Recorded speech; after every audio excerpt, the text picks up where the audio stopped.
Ang share ko sa inyo, ang title ay Lumago sa Biyaya at Pagkakilala sa Diyos.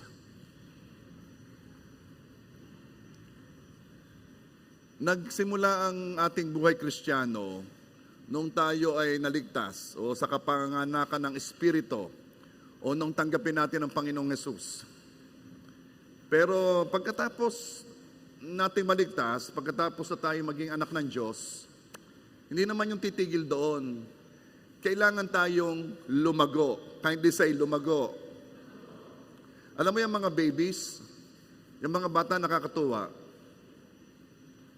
Pero pag yan yung mabot ng 10 taon, 20 taon, at baby pa rin, ay hindi na nakakatuwa. At nais ng Diyos na lumago tayo sa biyaya at pagkakilala kay Jesus. 2 Peter 3 verse 18, subalit lumago kayo sa biyaya at sa pagkakilala sa ating Panginoon. At tagapagligtas na si Jesucristo, sumakanya nawa ang kaluwalhatian ngayon hanggang sa araw ng walang hanggan. Amen. Growth is always good.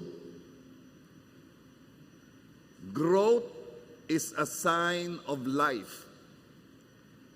Growth, sad to say, is sometimes painful.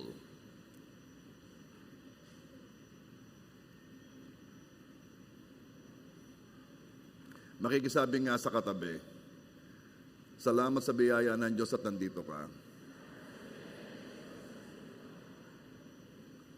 Okay.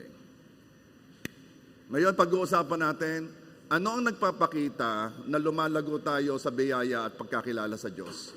Ano bang mga senyalis na tayo lumalago? Una, lumalago sa pagpapakumbaba. Alam nyo, mayroong 3 description si Pablo tungkol sa kanyang sarili. Ito ang unang description. 1 Corinthians 15 verse 9. Sapagkat ako ang pinakahamak sa mga apostol at hindi karapat-dapat tawaging apostol sapagkat inusig ko ang iglesia ng Diyos. Nung una ay nagpapakumbaba si Paul sa pagsasabing siya ang pinakahamak sa mga apostol. Hindi nyo napansin ano? Pero meron ba kayong nakita dito? Oo nga, at si Paul ay nagpapakumbaba, still, he associated himself with the apostles. Pinakahamak nga siya, pero pinakahamak siya among sa mga matataas.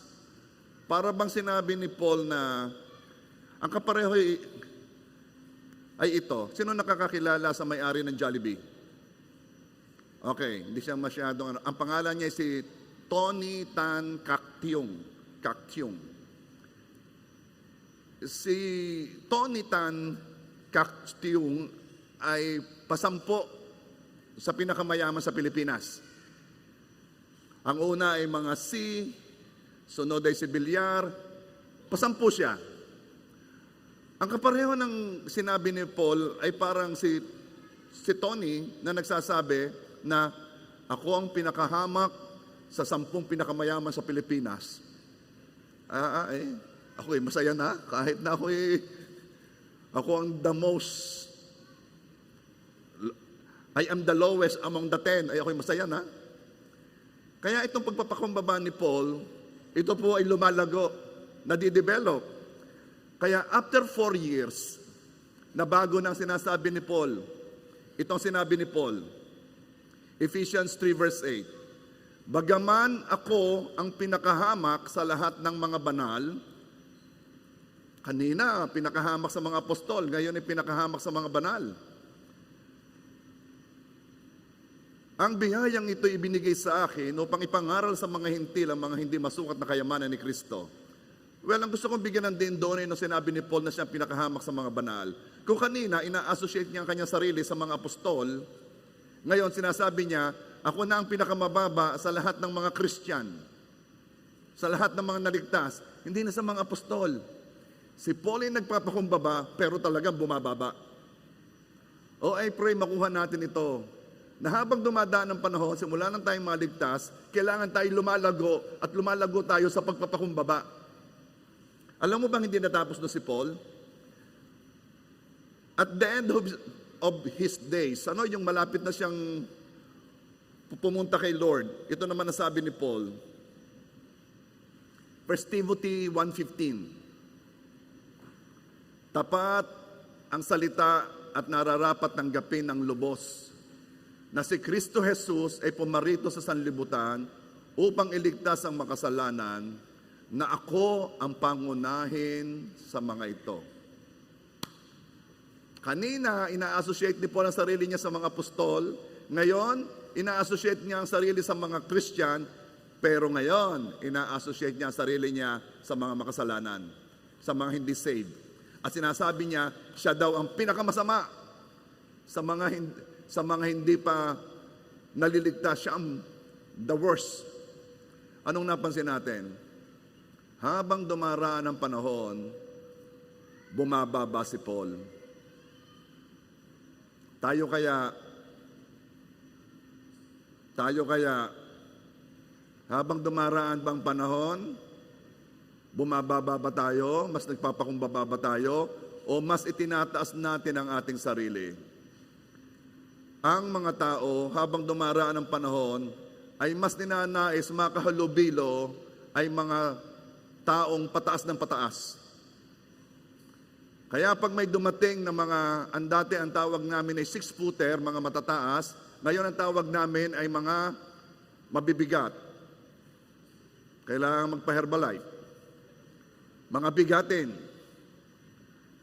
At mapapansin mo, kanya-kanyang selfie. Pa-selfie naman. Bakit? Kasi gusto natin na kahit sa picture man lang, ay mapa-associate tayo sa kanila. Si Paul ay iba.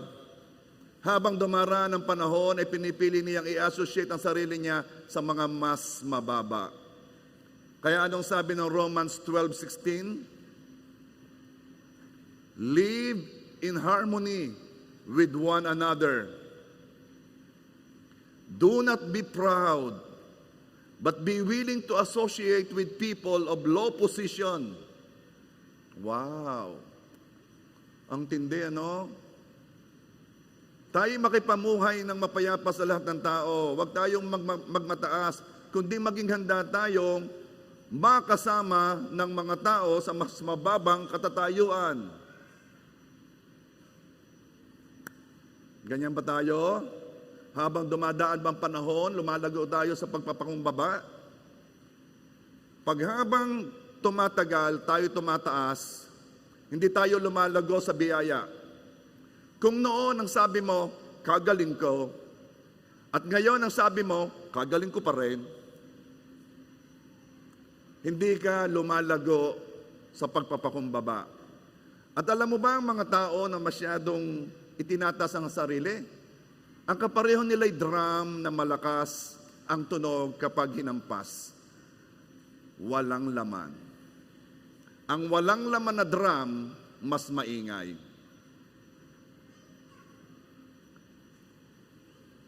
Ang mapagpakumbaba, walang pinoproject na image. Kasarap mo magluto, hindi ako nagluto niyan, ako lang ang tumikim. Wala siyang pinoproject na image na, anong sinabi ng mga chef diyan? Sabi ng hambog, gusto ko na makilala ka. Sabi ng humble. Ang sabi ng hambog, gusto ko na makilala ako.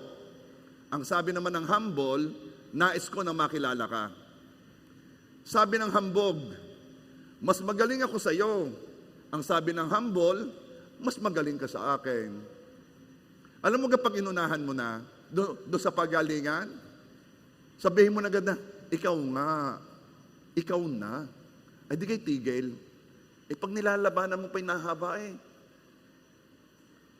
Pag naramdaman mong merong pagalingan, siya nang itaas mo, tapos na. Kagaling kong tumugtog, sadya naman Alam mo, hindi lang ako nag-aral, pero kung nag-aral ako, Ay nako, honor ako. Baka mas mataas pa ako diyan. Abay, naniniwala ako. Ay di kayo tapos ang pulong. Eh pag sinabi mong, ari naman, mas mahangin pa sa dumaang bagyo.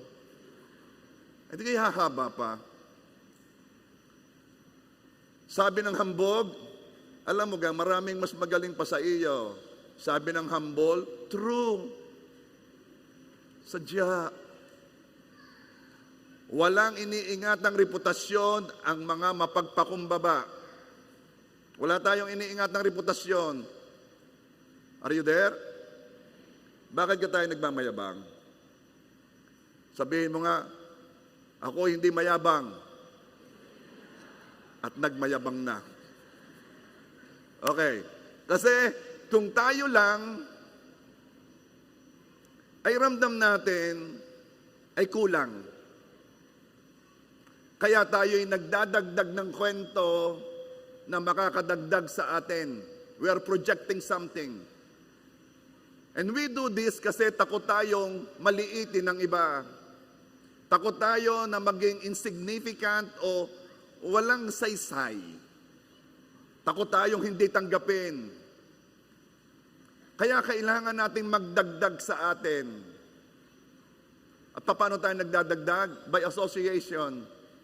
Gusto nating makasama doon sa mga matataas kasi sometimes they add to us. Sometimes hina-highlight natin ang ating accomplishments.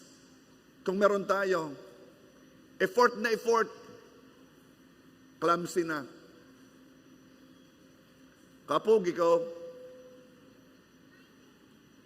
wala namang nagre-react. Kapugi ko. Hindi. Hindi ako nag-illustration lang.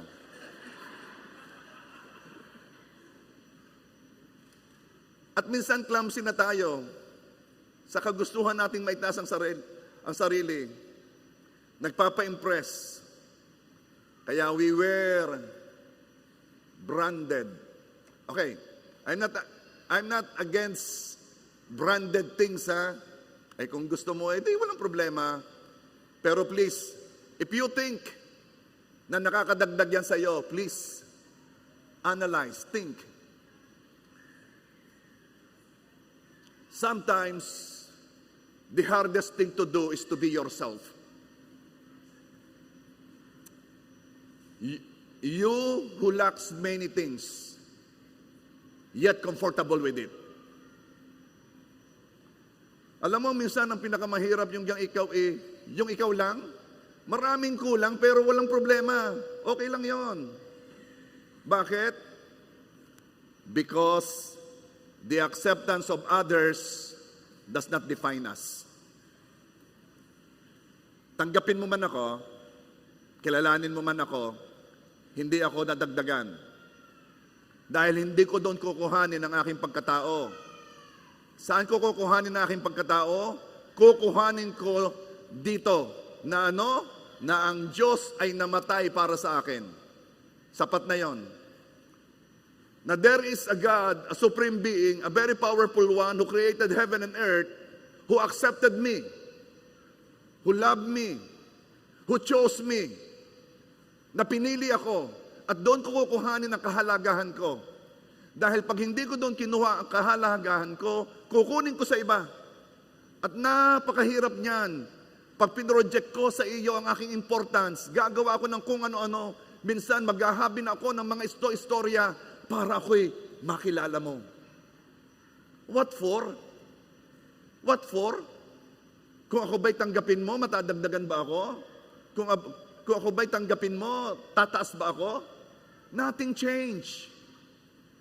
Lahat feeling mo lang. Hindi tingin ng tao ang magpapasya ng ating halaga, kundi ang tingin ng Diyos sa atin. At may sasabihin ako sa iyo, wala kang dapat patunayan sa Diyos, kilala ka niya, at minahal ka niya bilang ikaw. Okay na yon. Kahit wala kang branded na gamit, kilala ka ng Diyos, at minahal ka niya bilang ikaw.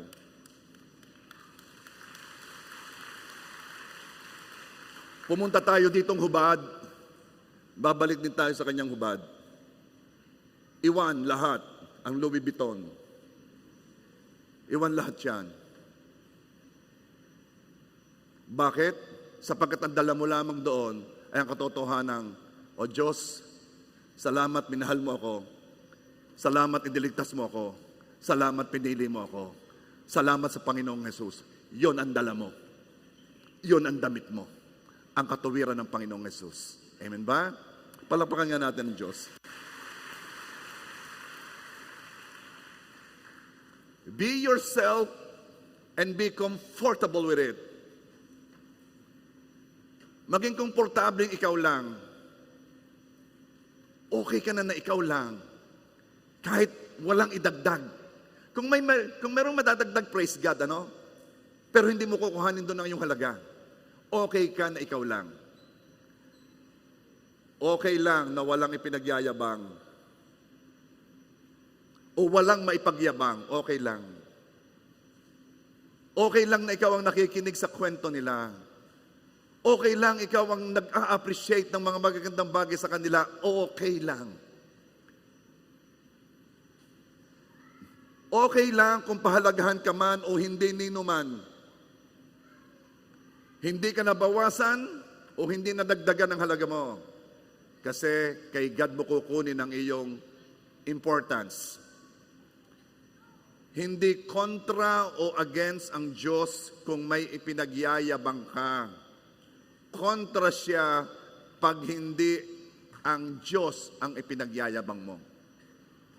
Kung meron kang ipagyayabang dito, ang ipagyabang mo ay ang Diyos mo. Kung meron kang ipagmamalaki, ang ipagmalaki mo ay ang Diyos mo. Hayaan mo ipagmalaki nila ang kanilang sasakyan. Hayaan mo ipagmalaki nila ang kanilang bahay. Ipagmalaki nila ang kanilang accomplishment. Ipagmalaki nila ang kanilang position. Ipagmalaki nila ang kanilang itsura. Ipagmalaki nila ang kanilang associates. Pero ikaw, ang ipagmalaki mo ang iyong Diyos.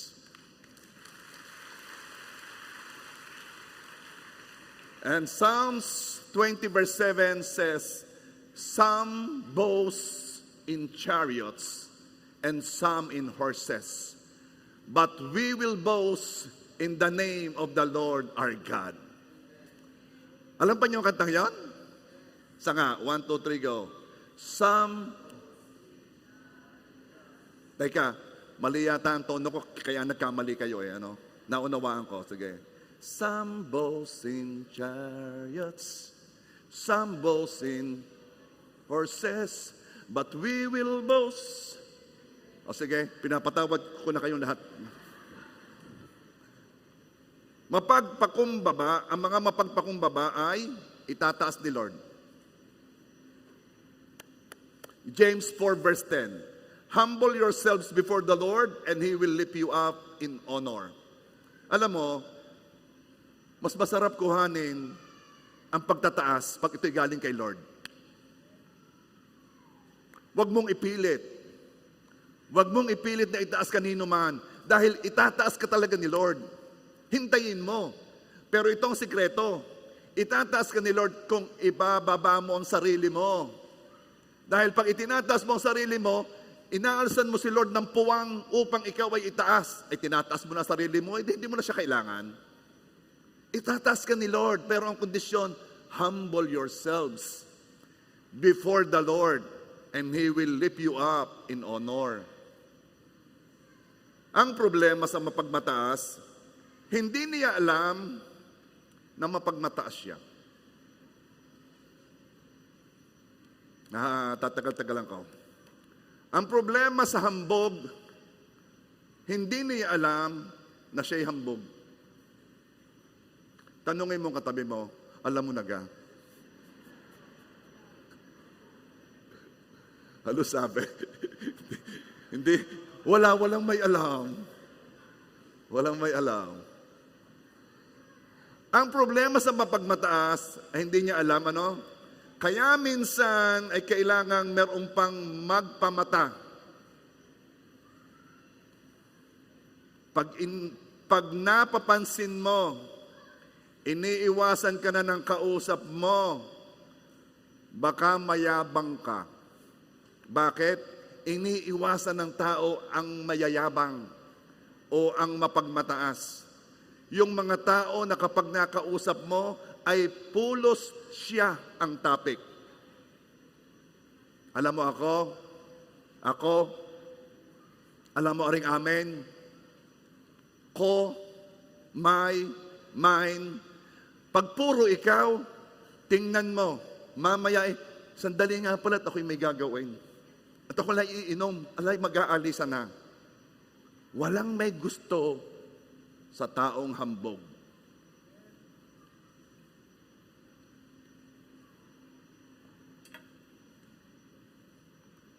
Minsan naman, hindi natin alam na tayo hambog kasi nakalakhan na natin ang environment na yon. Ano yon? Yung environment na mapapride. Ang mga kausap natin ganon, normal lang. O ang mabigat kapag ang pamilya natin ang ganon. Matataas ang pride. Hindi ko alam. Long time ago, naging magandang karakter ang may pride. Nung una, may mga pinapanood ang inyong mga magulang, ang title ay John and Marcia. Si John Puruntong ay talagang ma-pride. Hindi natanggap sa bianan yon, miski ano, dahil sabi niya ay may pride siya. Akala ng mga tao ay napakahusay ng pride. Ganong ang sabi ng Bible, ang pride ay kailangang ibagsak at kailangan tayo ay maging mapagpakumbaba. Paano ka nakikita ang pride? Pag kayo'y binibigyan, ayaw ninyong tanggapin, kayo'y mataas. Hindi na. Pag kayo'y binibigyan, tanggapin ninyo at sabihin nyo, thank you.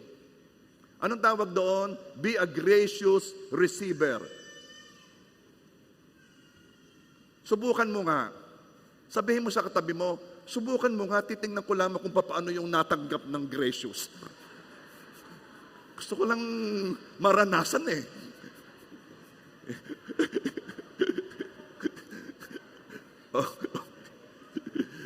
Pastor, walang problema sa pagtanggap. Kayang-kaya ko yan. Okay. Paano malalaman kung ang pagmamataas ay rampant sa pamilya mo? Ito, pansinin mo ha. Pag malimit ang tampuhan sa pamilya, mapapride ang mga tao diyan. Pag malimit ang awayan sa pamilya, matataas ang mga members diyan. Pwedeng silang away-away o pwede na namang sila away sa iba o laban sa iba. Pag napansin mo na sa inyong pamilya, anak, matagal bago magpatawaran, patigasan, matindi ang kilos ng pride sa pamilya niyan.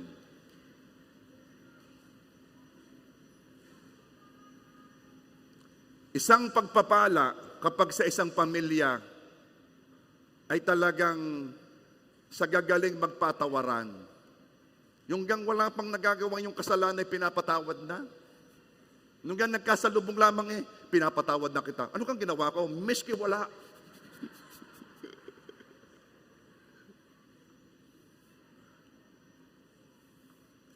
Kawikaan 13 verse 10, sa kapalaluan ang suwail ay lumilikha ng gulo. Yang mga matataas, lagi iyang gumagawa ng gulo. Bakit? Dahil yung mga proud, mabilis makipag-contend, makipag-away. Ayaw nilang sila'y, ramdam nila'y mamaliitin, memenosin, mamahinain, ninuman. Kaya yung mga yan ay balat sibuyas, madali iyang ma-offend. Sabihin mo, hindi kami yon. Yang mga proud, meron niyang pangangailangan, laging siya ang tama. May need to be right. Subukan ninyo na kahit yung sa palagay nyo kayo'y tama, ay sabihin ninyong, abay, maaari nga namang ikaw ang tama. Subukan lang ninyo. Dahil kapag sinabi mo yan at nasaktan ka, napakataas mo. Anong ibig ko sabihin? I-consider mo talaga na yung kausap mo'y tama rin.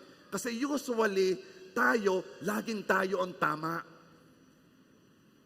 Just consider. Ay baka nga tama ito. And say it.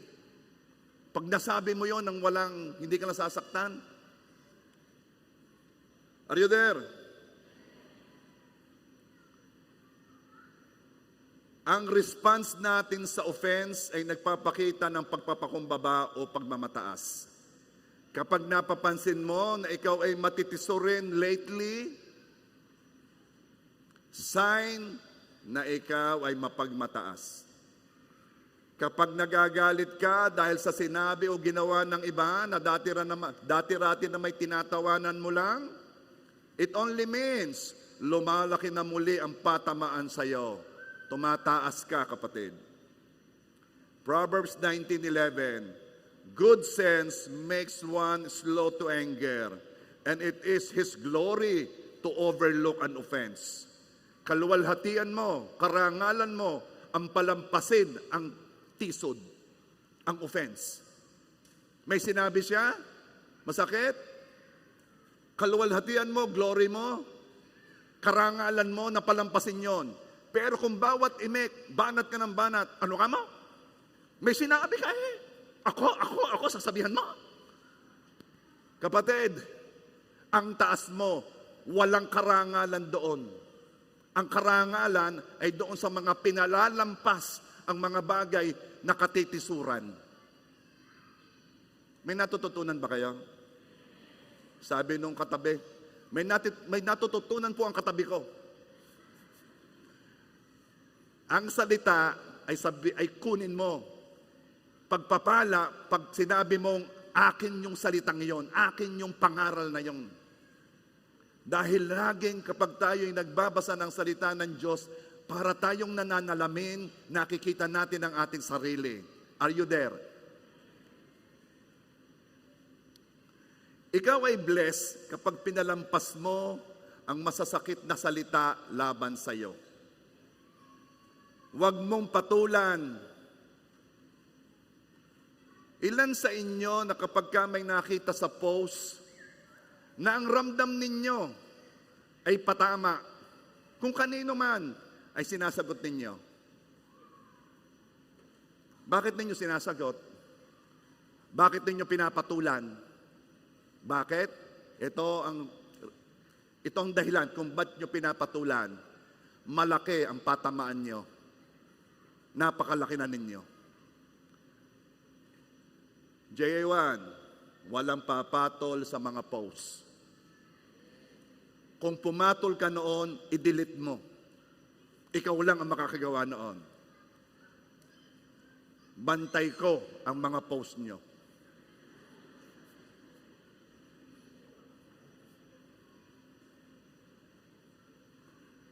Ikaw ay blessed kapag hindi mo pinansin ang mga tao na nanakit sa iyo, nambuli sa iyo, made fun of you, pinagchismisan ka, at di mo pinansin, you are blessed. Bakit naman po? Kasi nakakamukamo ang Panginoong Jesus. Pareho kayo ng kilos at wala nang mas hihigit pang pinagpala sa taong nakakamuka ang Panginoong Jesus.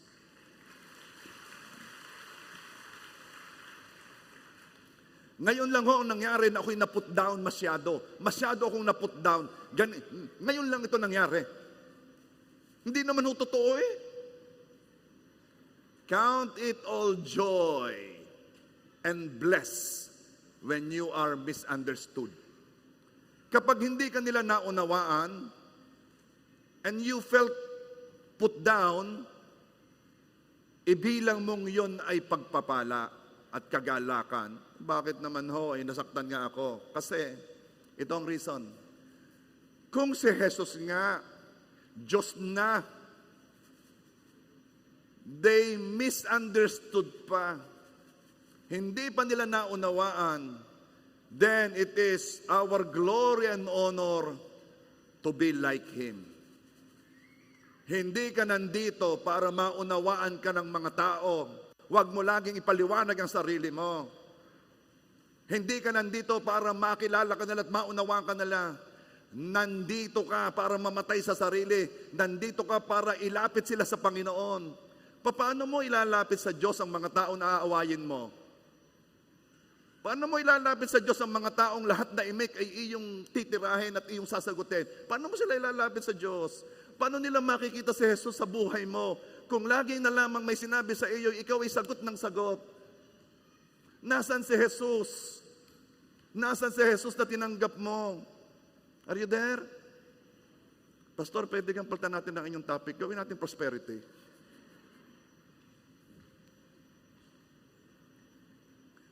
Kung sa palagay mo na put down ka ng higit kaysa dati, listen, you are so blessed. Bakit po? Kasi ito'y opportunity na ibinibigay ng Diyos para itaas ka. Opportunity ito. Kapag ikay dumaan sa isang sitwasyon na kung saan ang feeling mo ay ikaw ay nababa, na put down, pagkakataon yon para ikaw ay itaas ng Diyos. Pagkakataon yon para kay mapagpala. Kailangan yun ay lampasan mo, pagtagumpayan mo.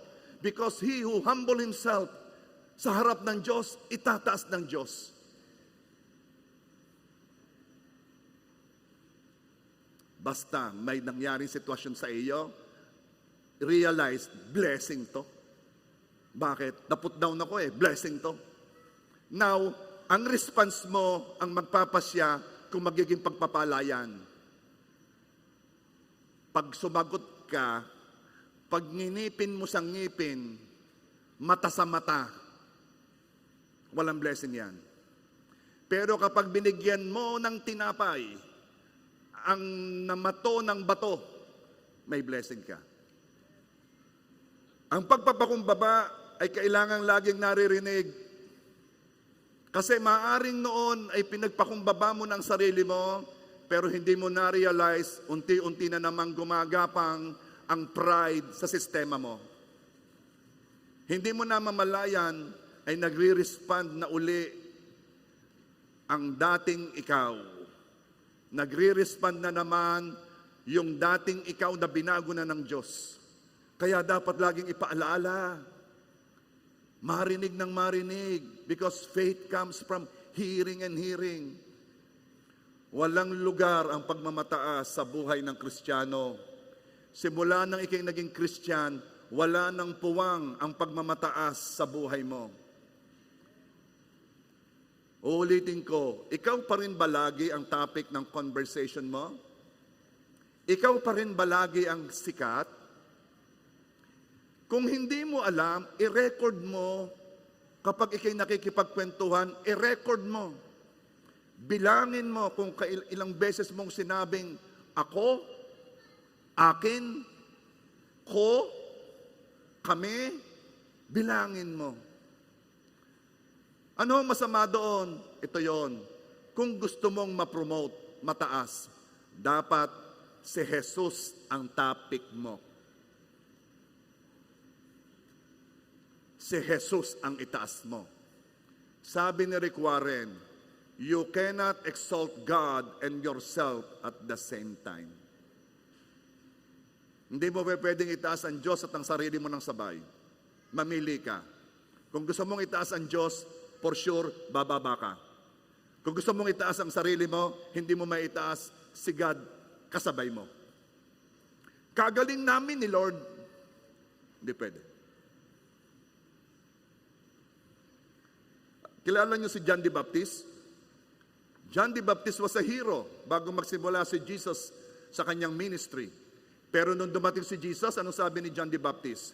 John 3 verse 30. He must increase, but I must decrease. Siya ay tataas, pero ako'y bababa. At kailangang mangyari yon. Now, sa araw na ito, intentionally,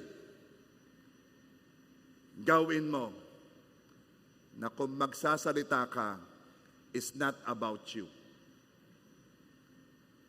Talk about Jesus or about others. Sila ang tumaas, ikaw ang bumaba. Are you there? Kaya ba? Mahirap yon, lalo't hindi sanay, pero at least try. Sila ang bida, ikaw ay hindi.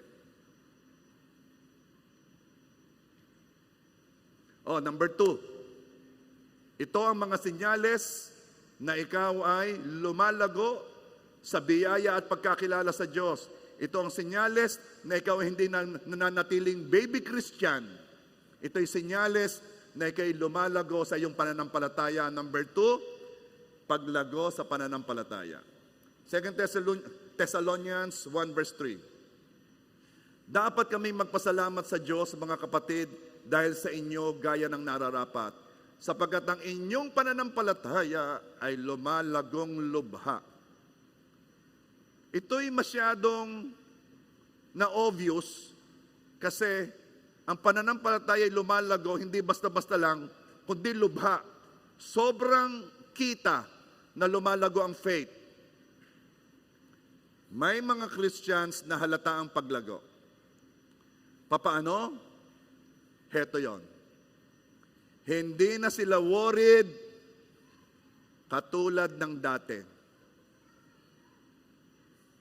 Kapag napansin mo na yung taong yan ay hindi na katulad nung unang lahat na'y inalala, naging balisa sa lahat, paano pag nangyari ito? Paano pag nangyari ito? Paano pag ganyan? Paano pag ganare? Hindi ka lumalago sa pananampalataya.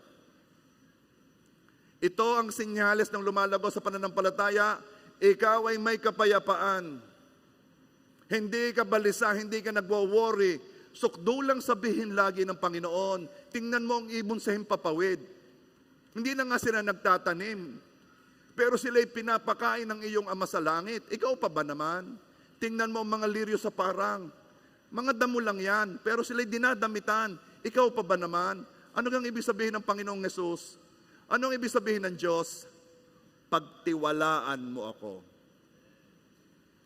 Ang iba hirap na hirap sa pananampalataya. Hindi alam ang ibig sabihin. Ito lang po ang meaning noon. Pag ikay nananampalataya, ikay nagtitiwala. Pag nananampalataya ka sa Diyos, ikay nagtitiwala sa Diyos. Bakit ka mag-aala-ala kung ikay nagtitiwala?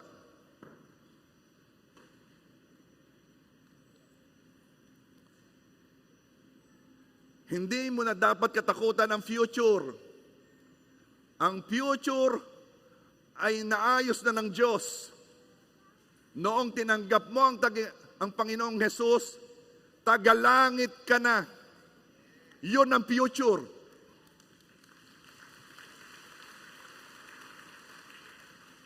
Ang iniisip mo ba yung next 10 years, next 20 years, next 30 years? Napakabilis na on.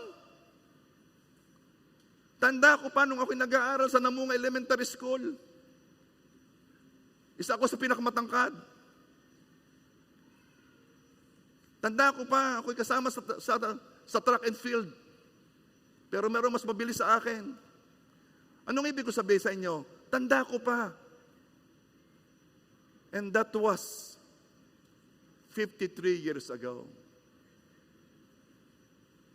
Napakabilis ng panahon. Yan ba ang pinaghahandaan ninyo, yung after 10 years, after 20 years? Ang paghandaan ninyo yung pagkatapos nitong buhay na ito. Ang paghandaan natin yung eternity. At may sasabihin ako sa iyo, huwag kang mag-alala sa eternity dahil sinigurado ng Diyos na ikaw ay ligtas na ikay tagalangit na.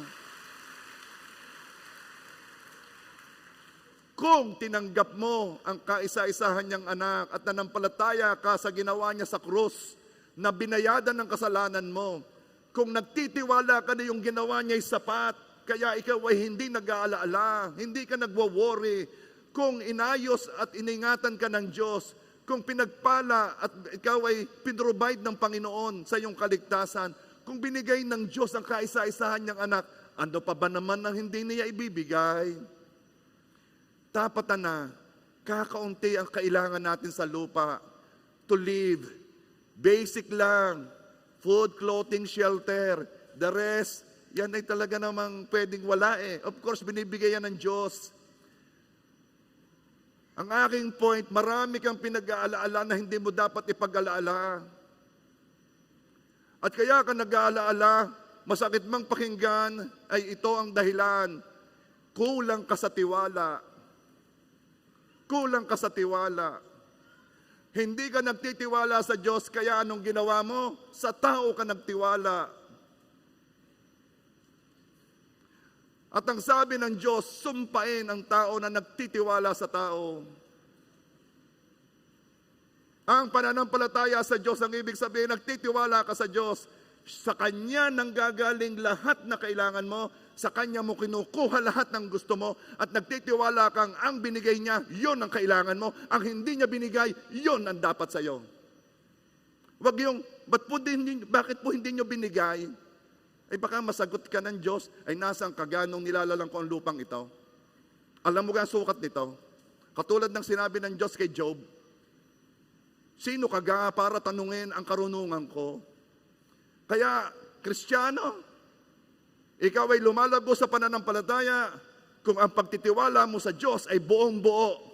Ano mang nangyayari, salamat Panginoon, nagtitiwala ako sa iyo.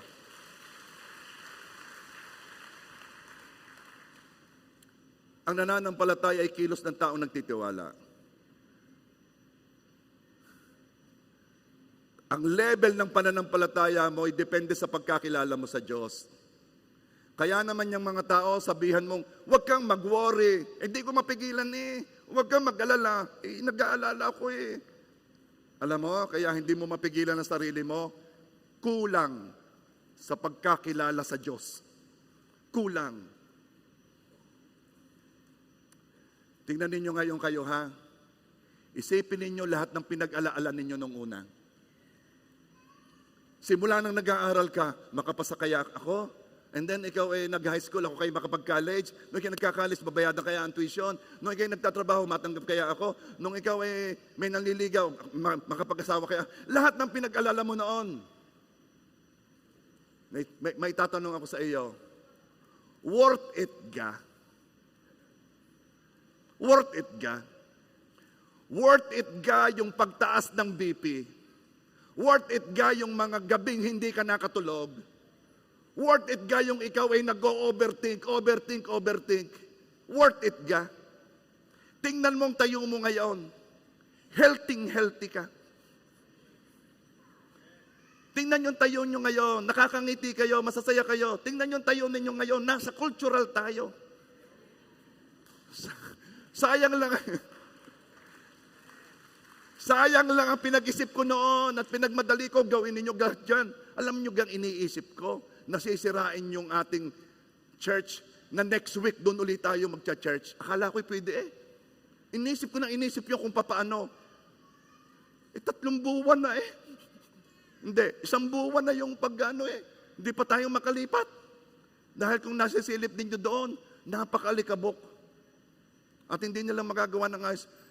Sabi ko'y sayang ang pag-iisip ko. Sayang. Bakit? Inihanda na ng Diyos noong una pa man kung ano ang kanyang gagawin. Sayang ang pag-iisip ko. Samantalang nung iniisip ko pang 1 linggo lamang na ito'y kayang gawin. O nag-iisip na ako na maglalagay ng taklo, parang alikabok, hindi ba? Nako! Hindi naman talaga pwede. At heto na. May sinugo ng Diyos. Sabi, Pastor, hindi tayo pwede dyan. Naihanda ko ng kultural. Kung alam ko lang ang mangyayari gayon. Kung alam ko lang, tayo 4 na linggo na dito eh. At ako enjoy na enjoy.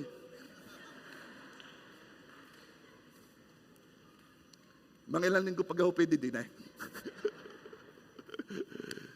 Salamat sa biyaya ng Diyos. Itinataas ko ang Diyos sa buhay ni Mayor.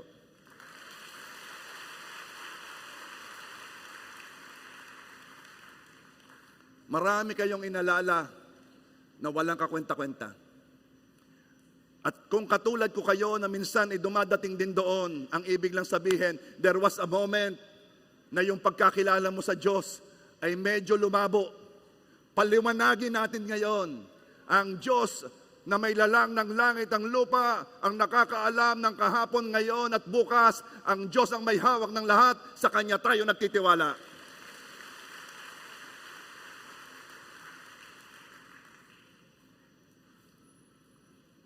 Kaya pagka may dumadaang pagsubok sa inyo ha, pag may dumadaang pagsubok, magpasalamat kayo na naman, Pastor, kanina ka pang nagpapasalamat kami. Mayroon nantisod sa amin, magpasalamat. Mayroon nag-put down sa amin, magpasalamat. Ngayon may pagsubok, magpapasalamat ulit. Oo. Bakit? Ang mga pagsubok ng buhay ay oportunidad para maipakita mo ang iyong pananampalataya at pagtitiwala sa Diyos. Pastor, ako ilan ang nag-iintay na kagalingan Praise God. Bakit? Pagkakataon na ipakita mo na ikay nagtitiwala sa Diyos na sa pamamagitan ng kanyang latay, ikay magaling na. Alam ninyong pananampalataya, hindi nyo napansin, laging may waiting period. Kindly say, waiting period.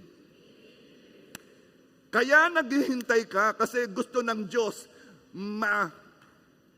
makapag-operate ka, ma-execute mo ang iyong faith. Hindi mo kailangan ng pananampalataya pag humingi ka ngayon, ngayon narito na. Siguro mananampalataya ka for a moment, pero iba pa rin ang nananampalataya kahit ang nakikita mo ay kabaliktaran ng iyong hinihingi at idinidiin mo pa rin, Panginoon, salamat po sa lahat na tinamumuy ako'y magaling na. Kahit nararamdaman mo masakit pa, salamat po, Panginoon. Alam mo ang ginagawa mo? You are pleasing God. The just shall live by faith. And you cannot please God without faith.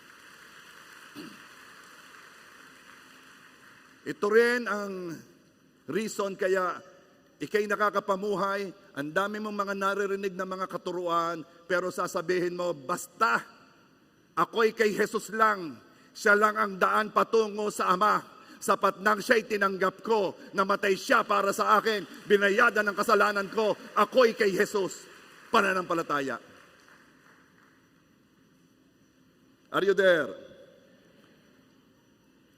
Last na. Paglago sa pag-ibig. Ito yung mga senyales na ikay lumalago. Kanina ikaw ay lumalago sa pagpapangumbaba. Padalawa ikay lumalago sa pananampalataya. At kaya ikay nananampalataya kasi ikay nagtitiwala. Ngayon, lumalago sa pag-ibig. Tingnan mo ang katabi mo. Itanong mo sa kanya, lumalago ba ang pag-ibig ko sa iyo?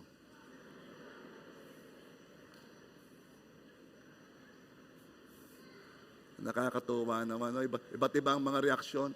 May nakita ko doon na sabi ka, ayaw nilang magsalita.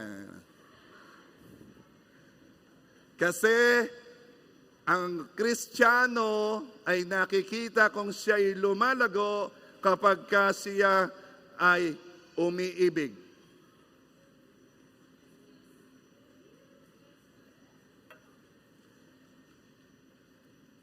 1 Thessalonians 3 verse 12, at naway palaguin at pasaganain kayo ng Panginoon sa pag-ibig sa isa't isa at sa lahat ng tao gaya naman namin sa inyo. Palaguin sa pag-ibig. Lumalago pala ang pag-ibig. Pastor, bakit itong asawa ko? Hindi yata niya ko mahal. Hindi, mahal ka noon. Hindi ho eh. Hindi, mahal ka noon. Hindi lang malago. Hayaan mo, palalaguin ng Diyos ang pag-ibig niya sa iyo. Ilan na ang nakausap kong asawa na sabi nagbago ang kanilang asawa. Alam mo kung bakit? Lumalago. Ang pag-ibig po'y lumalago.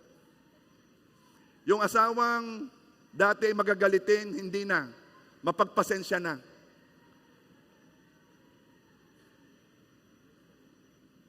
Yung iyong kaibigan na dati ay sa hirap pakisamahan, napapagtiyagaan mo na eh. Anong ibig sabihin? Lumalago ka na. Alam niyo yung mga relationship, friendship, relationship, ikaw ini-stretch niyan eh. Yung bang hanggang saan ang kaya kong gawin para sa kanya? It stretches you. And at the same time, it strengthens you. Anong ibig sabihin? Pinalalakas ka. Natututunan mo kung paano umibig kapag ikay nasa relasyon. Kahapon po ay nagkasal dito kami. Si Mayor ang nagkasal. Ako yung nagturo. 75 couples ang ikinasal. Kasaya. Ay alam mo, Meron kaming ano doon eh. Nakita?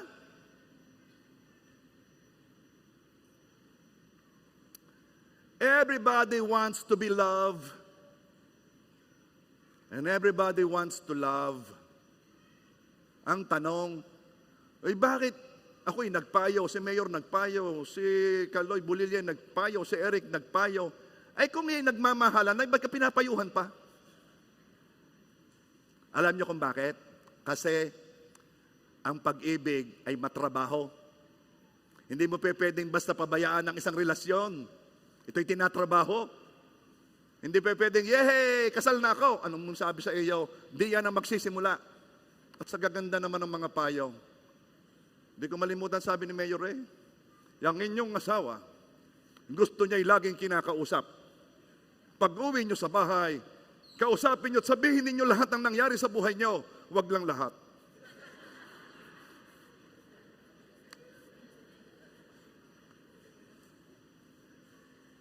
Mayor, pag-uusapan natin yan ha. Medyo gusto kong i-analyze yun eh.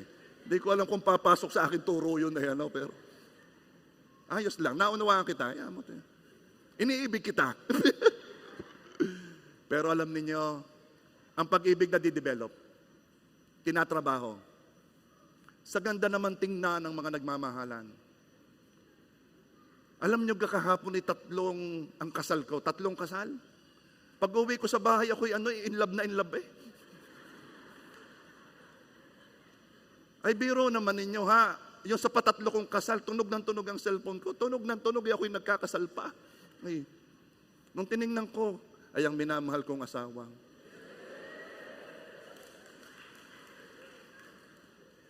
Sabi, hindi pa tapos? Hindi pa. Bakit? Eh, nagkakasal ako eh. Bakit? Hindi. Rain. Hindi yung maikli lang. Rain. Dahil at lagyan na po ng belo. Rain. Maya-maya pwede ka tayong lumabas pagkatapos ng iyong kasaldian. Yes. Dahil kailangan ni mabilis Pag humaba pa yes. Abay, digay sabi, yehey. Ay, paano kapag hindi niyan may yehey? Ay, kailangan lumabas agad. Ay, di pagkatapos yun now I pronounce you husband and wife, you may now kiss the bride. Yan na, picturan. Tapos, picturan. Oh, with the officiating minister. Tapos congratulations na, paalis na ako. Kain muna ako kayo. Hindi may importante akong pupuntahan. Yung ka naman puro pag-ibig na narinig ko ng araw na yun. May importante. Ay, alam ganin niyo ako'y nasa Batangas. Gusto'y sa Lipa pa. Sa Lipa pa ka pupunta. Ay, sige. Tayo na sa Lipa. Magkita-kita tayo doon. Nako, at ako'y nasa kalagitnaan. Si Yayan pala, Papa, ay mga 7:00 pa. Hinahandang kami ng pagkain, iniiwan ko. At sabi, baunin na lang daw, hindi ko na rin dinala. Nagmadali ako. At nung ako'y nasa kalagitnaan ng papuntang Lipay, mag-iintay pa pala ako ng 1 oras. At ako'y nasa parking lot. Pagsubok sa pananampalataya. Kailangan lumalago sa pag-ibig. At kami nag-uusap ni Jolie. Alam mo, Jolie, ito ang ito ay kailangan gawin natin. Itong ganitong mga bagay, ito ay pinagpapasensyahan at ito ay inuunawa. Kasi mahal natin sila. Sabi ni Jolie, alam ko, Pastor, yan, ginagawa ko yan. Itatanungin nga kita kung nga ba ginagawa ni Jolie. Pero madali sabi, kami doon, dumating na sila. Abay, nung nakita ko naman pawi lahat Luis, pawi lahat. Nung nakita ko, ang aking apo, at nung dumating aking asawa, 2 halik din nawala ang aking Nalimutan ko ako'y pinagmadali. Nalimutan ko. Mga kapatid, panahon na para lumago ang ating pag-ibig. Hindi na pwede ang level ng pag-ibig noong una. Kailangan lumalago na yan. Kailangan mas pasensyoso na tayo. Kailangan tayo ay mas gentle na magsalita.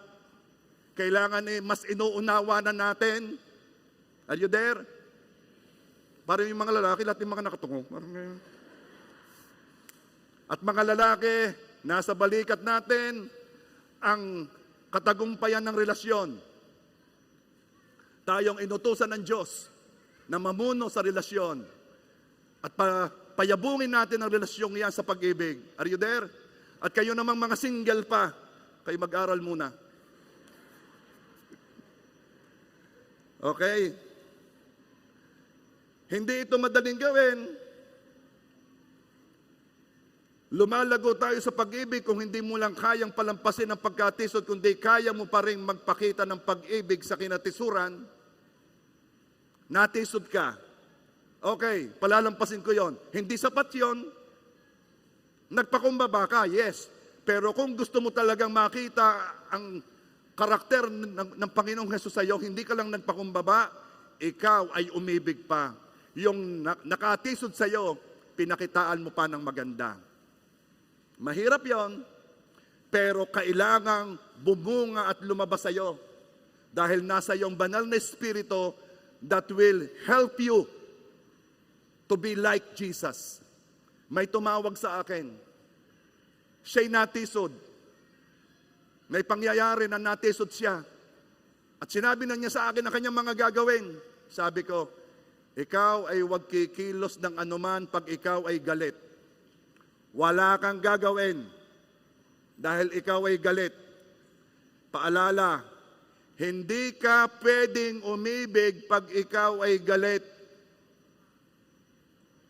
Kaya pag ikaw ay galit, ikaw muna'y lumabas, magpalamig, maglomi, mag-KFC, kahit ano, huwag ka munang magdesisyon at kung pwede, huwag ka munang umimik. Mahirap umibig ang taong galit. At ang lumalago sa pag-ibig, tingnan mo, hindi siya mabilis magalit. Tingnan mo ang katabi mo, yan ba'y mabilis pa rin magalit? Kung mabilis magalit, patungan mo ng kamay sa noo, palayasin mo. Labas!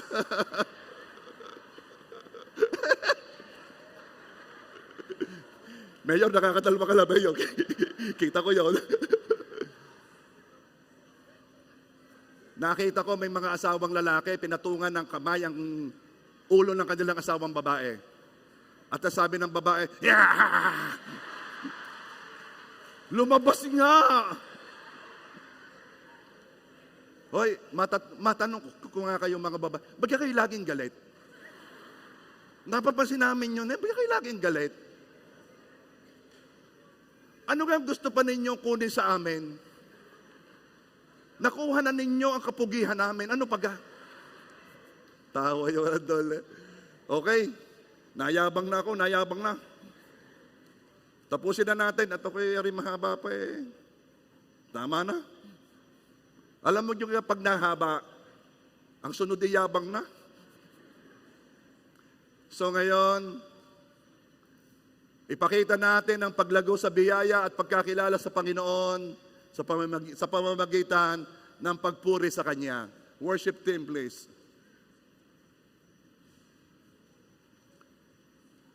Kung gusto mong ipakita na ikay lumalago sa biyaya at pagkakilala sa Diyos, ang pagpupuri mo'y lalo pang tumataas. Sapagkat sa pagkilala mo sa Kanya, lalo mo siyang pinapasalamatan.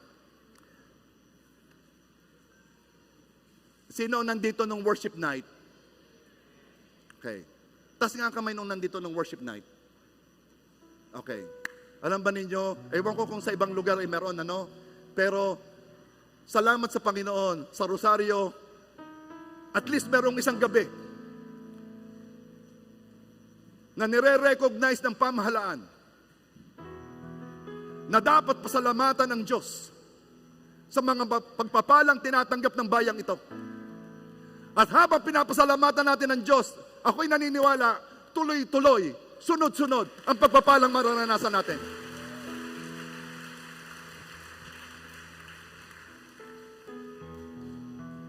Tanungin ko kayo, may nangyayari bang maganda sa buhay nyo? Then, it's about time. We are going to thank, worship, and praise our Lord. Amen? Sing unto God, sing hallelujah. We are, we will worship you. Holy is your name, holy is your name. Sing unto God, sing hallelujah. With all we are, we will worship you. Holy is your name, holy is your name. Sing unto God, sing hallelujah. With all we are, we will worship you. Holy is your name, holy is your name. Sing unto God, sing hallelujah. With all we are, we will worship you. Holy is your name, holy is your name, oh God. And the angels rise, holy, all creation cries, holy, you are lifted high, holy, holy forever. Hear your people sing, hear your people sing, holy, and to the King of Kings, holy, you will always be, holy, holy forever.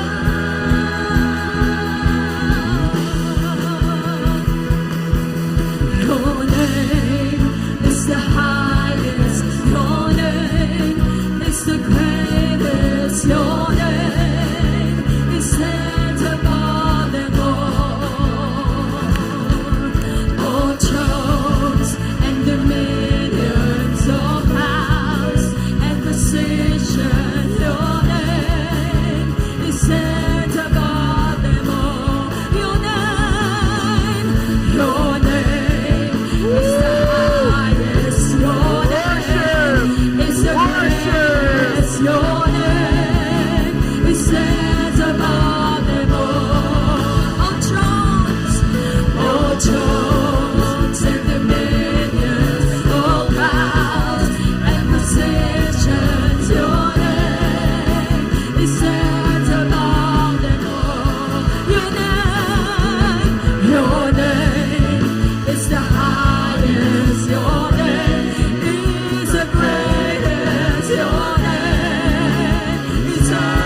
cry, holy, all creation cries, holy, you are lifted high, holy, holy forever.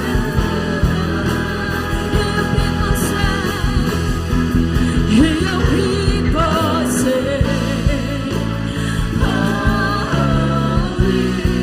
and to the King of Kings, holy, you will always be, holy, holy forever. Oh Father, you are holy, holy forever. O Panginoon Diyos, salamat po. Napakabuti po ninyo sa amin. Napakabuti po ninyo. Biyayaan po ninyo kaming lumago. Lumago sa inyong biyaya at lumago sa pagkakilala sa inyo. Hayaan po ninyo, Panginoon, kami lumago sa pagpapakumbaba, Lord God. Tulungan po ninyo kami at alam namin hindi madali yon. Hayaan po ninyo ang banal na Espiritu ay kumilos sa amin at laging ipaalala sa amin ang kilos ng pagpapakumbaba. Kunin po namin ang aming identity sa iyo. Kunin namin ang importansya namin sa iyo. O Lord, tulungan mo din kaming lumago sa pananampalataya na kami magtiwala, hindi mag-alala, hindi mag-worry. At tulungan mo rin po kami, Panginoon, lumago sa pag-ibig at makamukha ka sa araw-araw. Salamat po, Ama. In Jesus' name we pray. Amen.